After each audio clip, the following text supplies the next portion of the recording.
Welcome to episode 78 of the Gentle Business Revolution podcast, the show where we talk about marketing your business by disrupting the current hypey, pushy marketing paradigm and changing it to a gentler approach, one that's based on empathy and kindness.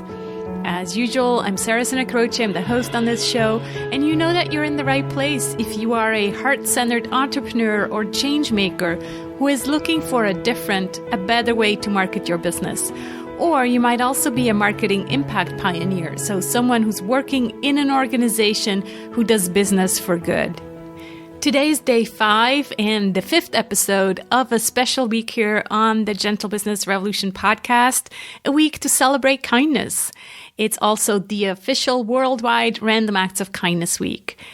So during this whole week, if you've been listening in on the daily episodes, you know that we're really bringing in people whom I see as representatives of kindness in business, and we talk to them how they see the role of kindness in business and marketing.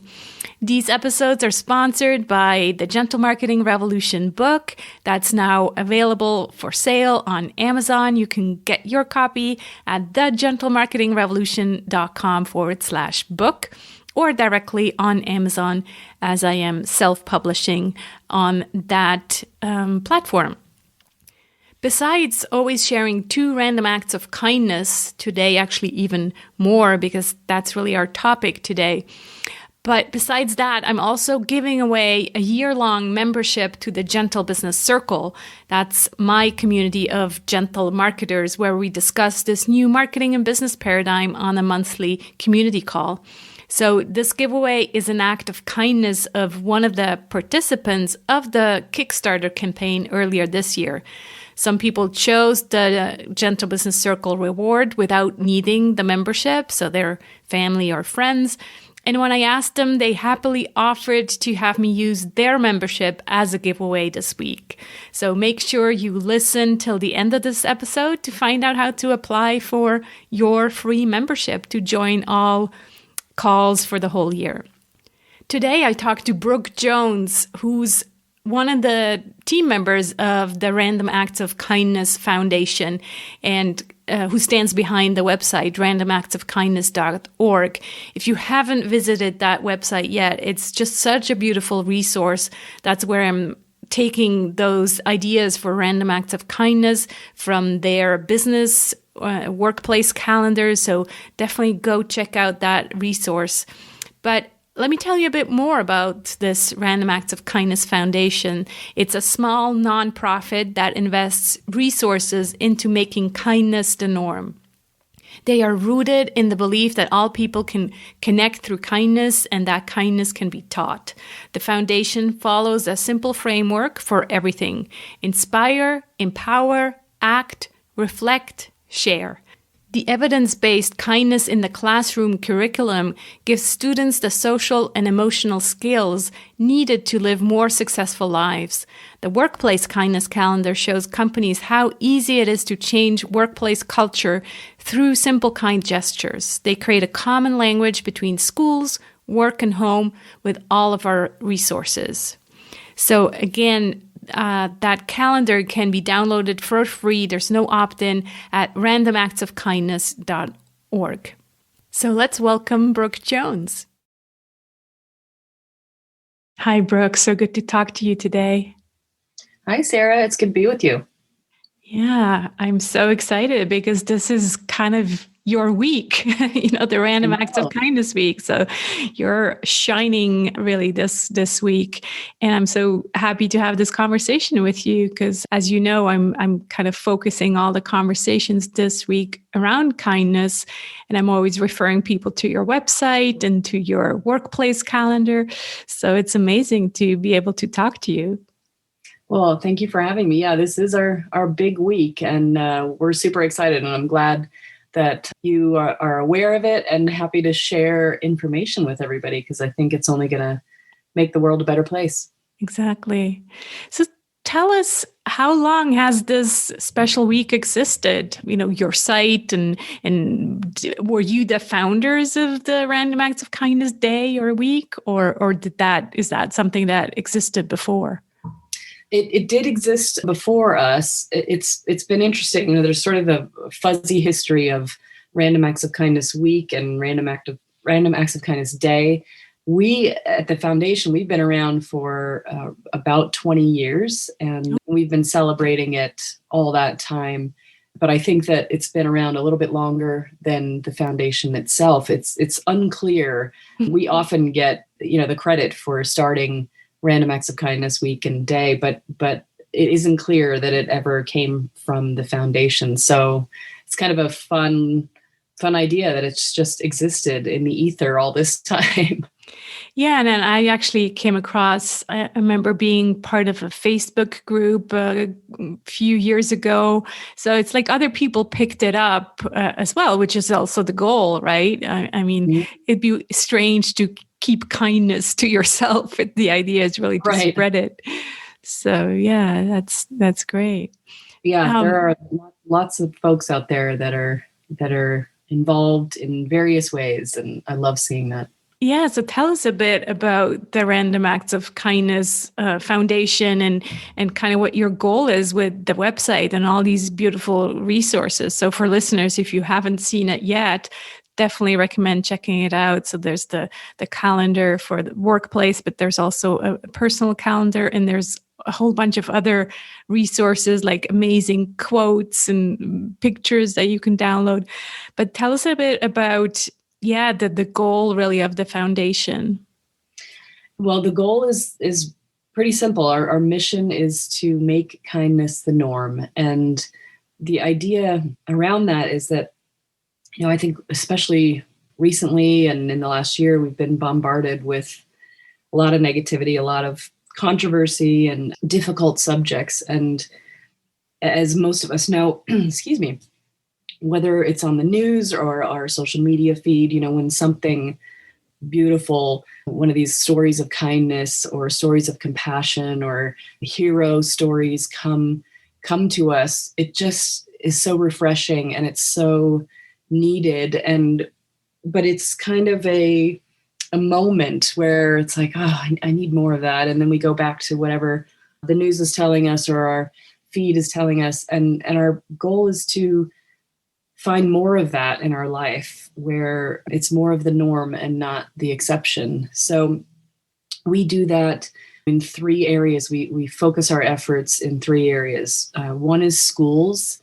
We have a curriculum that we offer to schools for free, with a social emotional learning curriculum. We have stuff for homes and communities, things that people can do, with their families or their neighbors and their communities. And then the last area that we focus on is the workplace and how we can help create kinder, more compassionate workplaces. Yeah. And I think the workplace is kind of a newer development, right? That came on just a few years ago.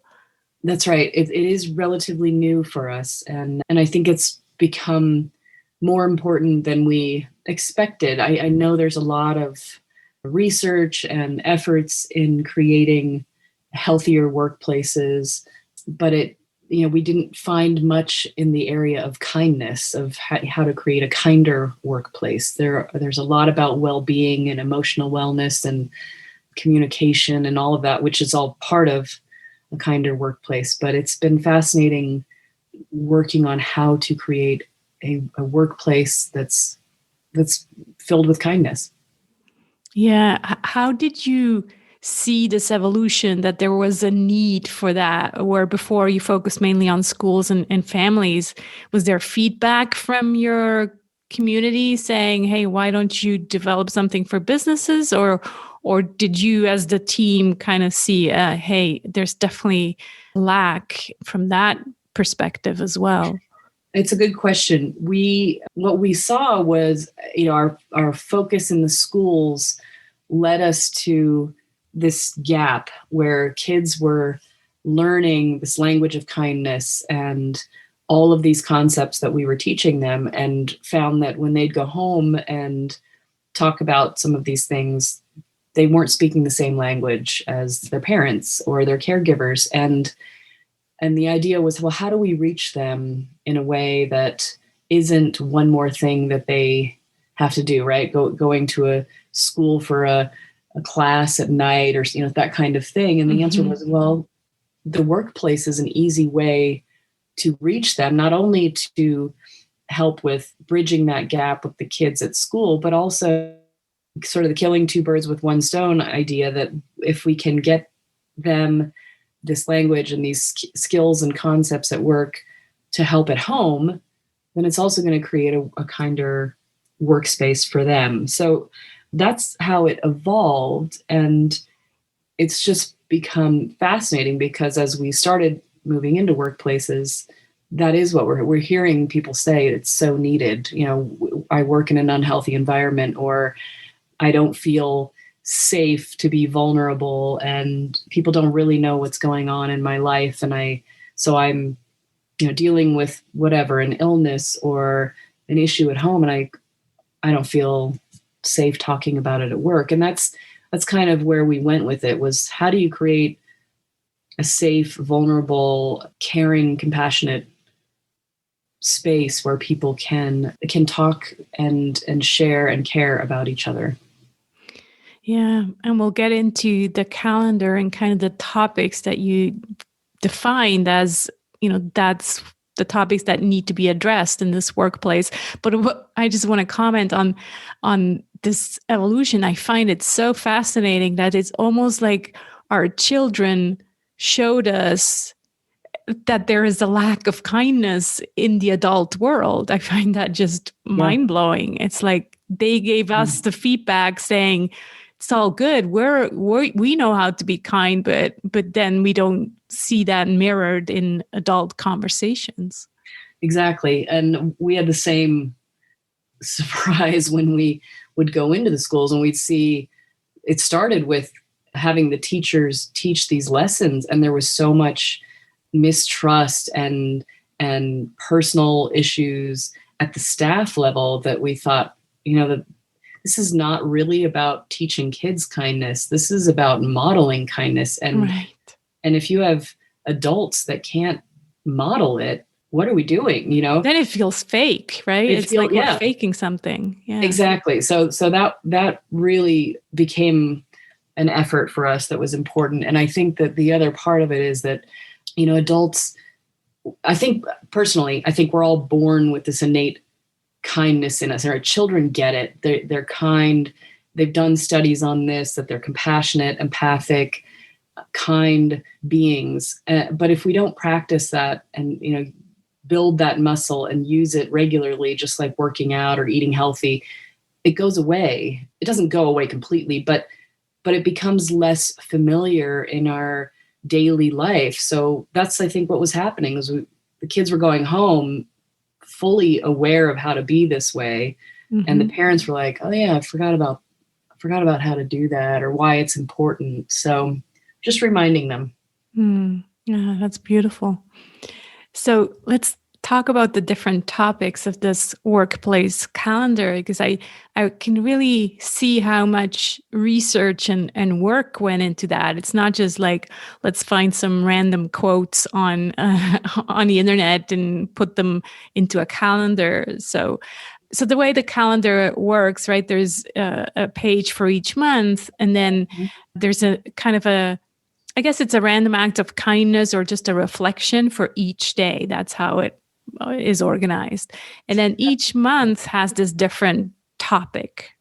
Yes, correct. So we have, in all of our work, we have 6 main kindness concepts, and those are reflected in the calendar. And then obviously we needed to come up with 6 more. Right.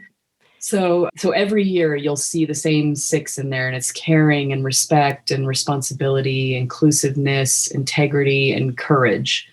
Those 6 will always show up in everything that we do.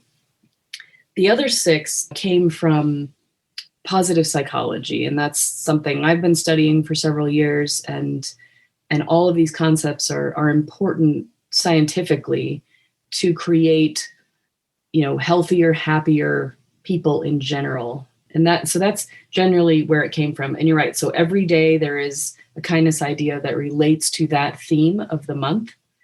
And then a little bit about why it's important, whether it's, scientific reason why this theme is important, or an idea for how you can even further into your life.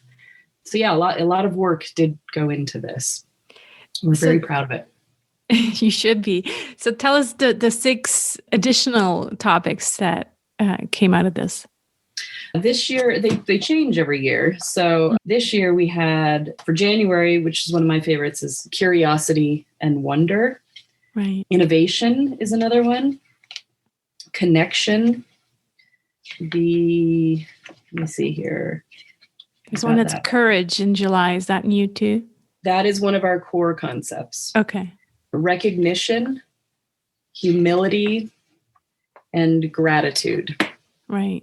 Gratitude in November. That makes sense. Yeah. Talk to me about wonder and curiosity, because that's the one that really attracted me as well. I'm like, wow. Yeah. But how does that relate to kindness in your mind? In my mind, it relates to kindness in that when we are open to new ideas, right? We're curious about other people's point of view, or a new idea or a new experience, that we tend to be more empathic, right? If we let's just take a simple thing. If we don't understand somebody's political view, right, it doesn't agree with ours, and we take the time to listen, ask questions, we may not come away seeing their point of view or agreeing with their point of view, but at least we've opened our mind to understand why they believe what they believe. And sometimes that's a powerful thing, because if we just close our mind to say they don't agree with me and so they're wrong, we don't learn much about that person. Perhaps they have a very different background. They were raised differently. Maybe they were in the military, or maybe they were, in a large family, or in a different part of the country, or whatever it is. That now we've not only learned something really interesting about another person, but we've sort of moved into a place where we can understand that our view is not the only one. And there's something very kind about that. Again, you may not end up agreeing with the person, but at least you've opened your mind to understand where they're coming from. And so it could be that, it could be something like trying something you would never have tried before. My daughter and I, for instance, this summer took up woodworking and fishing because we were trying to find activities that we could do during the pandemic. And what a great experience. I would have gone fishing or tried woodworking, but we're hooked on both. So that's awesome. Yeah, I totally agree. Curiosity. I'm looking at a painting I made where I have my 4 kind of words for how I want to feel, and curious is one of them. I think, it's just such an amazing state to be in when you're curious and you're always wondering what if, and also like wondering about people's stories, and I think every person has a story, and that sometimes does help you be more kind, because when you understand people's stories, you understand how they act or react in a more gentle way, in a way, right? That's right. Sorry. Go ahead. Another word that comes to mind is awe in here as well. It's kind of like wondering, curiosity, maybe more towards, human beings and things, and awe to me, it's kind of this relationship to nature almost. Absolutely. And that's a great point. And it's another concept that we have used in various parts of our work, which is awe and connection with beauty, or appreciation of beauty. And when we say that, it's really, this appreciation of the sunset, or, the feeling of sun on your skin, or that sort of, it's not appreciation of, beautiful people. Certainly you can have that, but it's just looking around and thinking, that's amazing. That flower that bloomed, that was sitting under snow 6 months ago, and here it is. It's against all odds. It's come out and bloomed, and appreciating that. Right. How do you actually think this pandemic maybe has even helped us, towards? Because right now I'm thinking, well, before we never had time to pause and be in awe and actually pay attention to nature. So maybe in a way the pandemic has helped us to slow down and pause and be more aware and mindful of these small details. I think that's very true. I wouldn't have necessarily thought that at the beginning of the pandemic, but I have noticed that in a way that with not just with myself, but with others, these moments where we are forced to slow down and see what's happening around us. And, for me, for instance, I've been home for 10 months with my 14-year-old daughter, and I have never had that time with her, never, since she was born. Yeah. That has been a real gift. And some of that is that I've gotten to know her in a very different way. And we've spent time together, very intense time together, right? We're home a lot of that time. Yeah. So we go for walks and we appreciate the neighborhood we live in. We've met neighbors we wouldn't have otherwise met. We've interacted with lots of dogs that we wouldn't have otherwise interacted with. We fostered kittens that I don't think we probably would have done because we simply didn't have the time to do it. So there's a lot that has happened during all of this. And one of the things we did, and I will now do it moving forward, we started a gratitude jar where once a week we just write a note saying what we were grateful for that week. And then we read it on New Year's Eve. We opened all of the little Post-it notes and read them all on New Year's Eve. And because this was a tough year. And when you go through and look at all those things that happened that were good, it helps you. It helps build your resilience. It helps build your sort of emotional piggy bank and appreciate what you have and who you're with. Yeah, I love that. It made me smile when you referred to the dogs. I read somewhere that if you spend time with someone, this last year, you can multiply this time, so 10 months times 7, kind of like dog years. So in fact, you actually, spend 7 years with your daughter getting to really know her. And yeah, that's what it feels like to me as well. That. Mm-hmm. I love that thought. Yeah, it does feel that way. I feel like there's some part of me that thinks I don't want this to end. I so enjoy the time with her, but life has to go on. She's got to go back to school. I've got to go back to work at some point, and that's what's next. Exactly. Yeah. Tell us how innovation. So one of the topics, I think it's March, is about innovation. So what's the approach there? How is that related to kindness? I think, a good example of innovation is how people have adapted over the last year. It's everybody's had to learn to work differently, function differently. And I think that what we've seen is people changing and adapting in a way that creates a stronger level of resilience. And to me, resilience is directly based or directly connected to kindness. If you are a more resilient person and you're able to adapt and you're able to innovate and change, you are more sort of a more productive and more helpful person. I think that I am not somebody who likes to work from home at all. I don't find myself nearly as productive when I'm at home. And everybody knows that about me. That's always been the case. But I have had to adapt to that in the last year. And so it's actually made me a better person, and it's made me change all of my habits, everything I do. I have created a better schedule. I have been able to, cook. When it's my lunch hour, I'll go cook something for dinner. And that's not really something I ever would have thought of. And now I definitely spent a lot of time cooking. Yeah. So, I think that the point of innovation is that, again, it relates back to wonder and curiosity for me. Mm-hmm. That if you're thinking of new ways to do things, or you're open to new experiences and ideas, then you're innovating. And that's a good thing. If we all just sort of kept doing the same thing over and over again, then nothing would ever change. Yeah. So being open to change and Yeah. yeah, adapting. Yeah, I see that.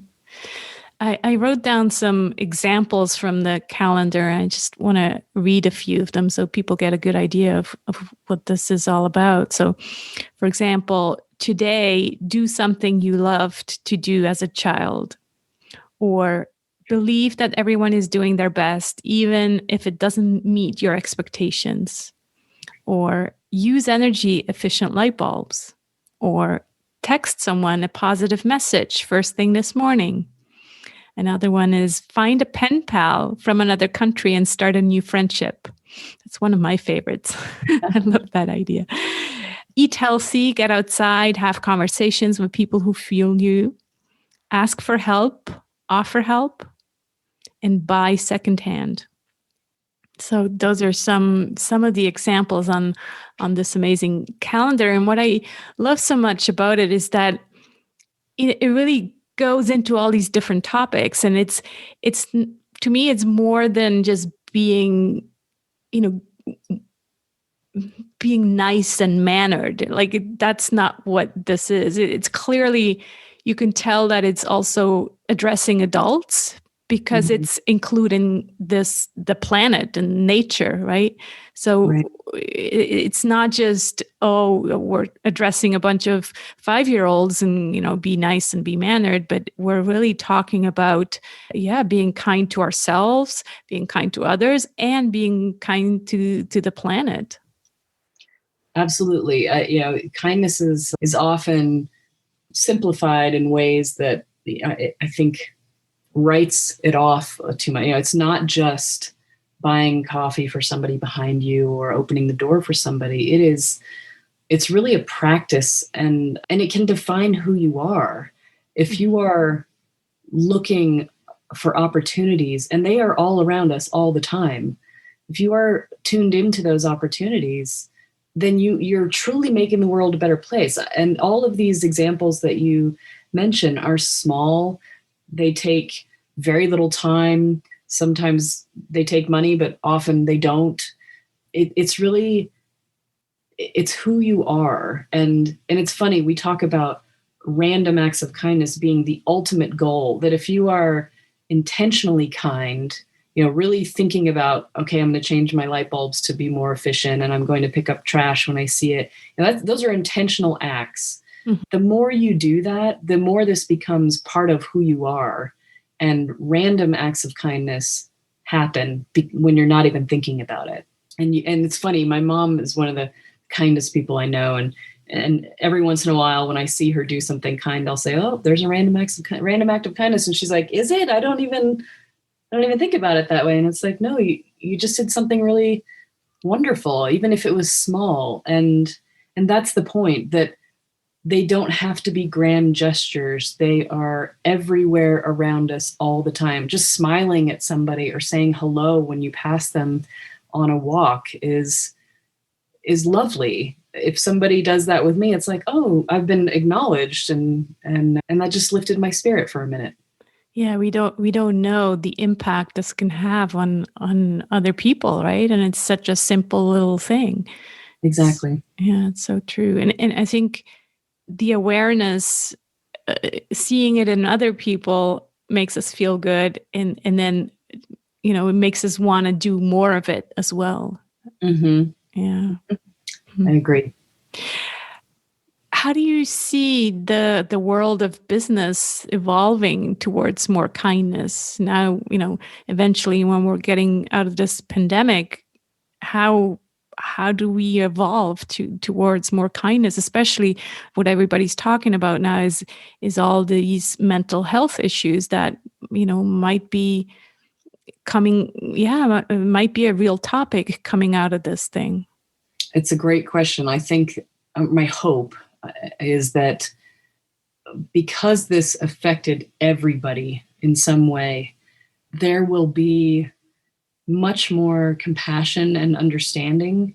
You might have had a colleague or a boss or something that in the past didn't understand or maybe care that you had a childcare issue or a sickness at home or that kind of thing. I think we've all experienced something profound in this last year that I don't see how we go back to a place where we aren't compassionate with each other in terms of this personal mixing with business. It's just not possible anymore that we can walk into a workplace and leave our personal at the door anymore. It never was really possible, but we pretended for a long time. And I think that, and I hope that as we move forward, we will see higher levels of compassion with mental health, with childcare issues, with family needs, all of that. I also think it's imperative that we change our ways as we move forward, because that is what these upcoming generations are demanding. They aren't interested in working with or for people who don't have a bigger picture view of the world, the people in the world, how we're treating our planet, how we're treating each other. They want to see companies that care, and they want to work for those companies. And so I think that's been coming for a little while with millennials, where we see that they have the ability to go in and out of a company and say, I don't want to work for you. You don't have a volunteer program. You don't, whatever they're looking for. And they have really changed the way companies look at hiring and look at how they practice their business. Yeah. And it's so refreshing to see that. And it really, you're so right. They are not like, our generation where it was all just about the money. They are actually happy to take less money and work for a company that has purpose or that respects that they have a personal life. They want to be able to contribute on some level and use business for good, and still make money, but not just any cost. And I definitely think that's where we're heading as well. I mean, not to mention politics, but just this week I was so impressed with, the Jack Dorsey, the CEO of Twitter, really taking a stand. And yes, it's unexpected to have someone like, a company basically blocking the president of the United States. But that's the companies that that's the companies that the young generation wants. And I respect that. I agree. I think that they are looking for companies with some level of moral compass. And exactly. Whether you agree or not with the stand that Twitter took, at least they have some moral compass, exactly. Whether it's yours or not. Mm-hmm. And I think that, the other thing that people are looking for and have for a long time, but it hasn't always been there, is they want to feel valued in their role in their company, as well as feeling that they're adding value. So it's both. Mm-hmm. And I agree, the bottom line is the bottom line. They have to make money, and I don't think anybody has a problem with that. It's as you say, it's working somewhere where you feel a sense of purpose, a sense of value, and that they align with your personal values. Exactly. Yeah. And you're right. They want to feel valued as well, which wasn't the case in so many, businesses. It's just, you're just a number, and that's not going to fly anymore. Yeah, I agree. Yeah.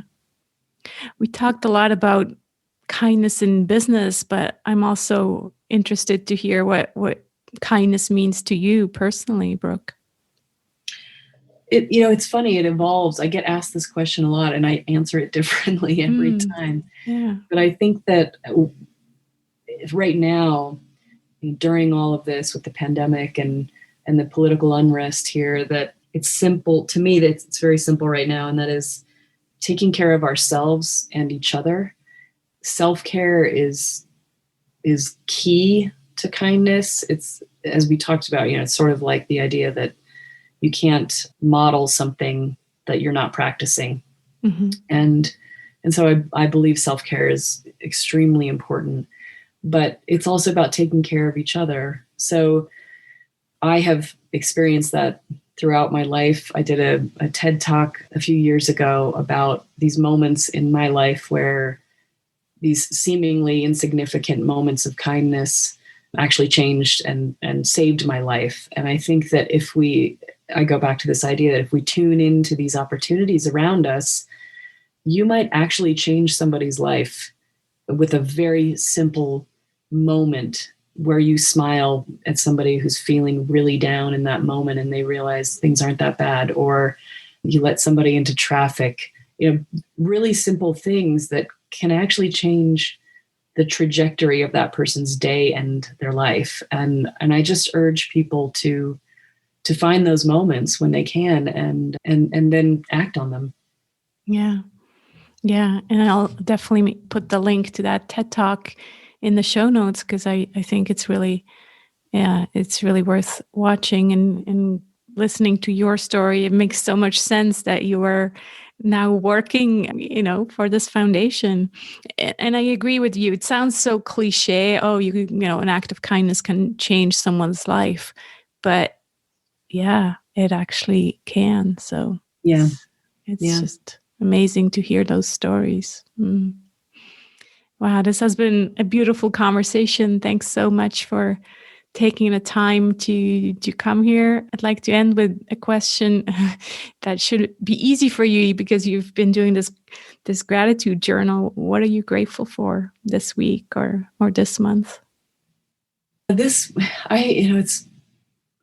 a hard one this week because of everything that's been going on, and I've been tuned in too much, I think, to the news. But I am actually really grateful for my partner, who he and I don't see eye to eye politically, but we have had some really interesting, healthy conversations, and it has tested that curiosity and wonder at times, talking about things that we don't always agree on. But I have learned so much more about him and his background and why he believes what he does and where he comes from, that I am grateful that has opened my eyes in many ways to the fact that we have a very split country right now, and we've got to be able to hear what the other person is saying. We just have to, because we're never going to heal otherwise. And I'm very grateful for that.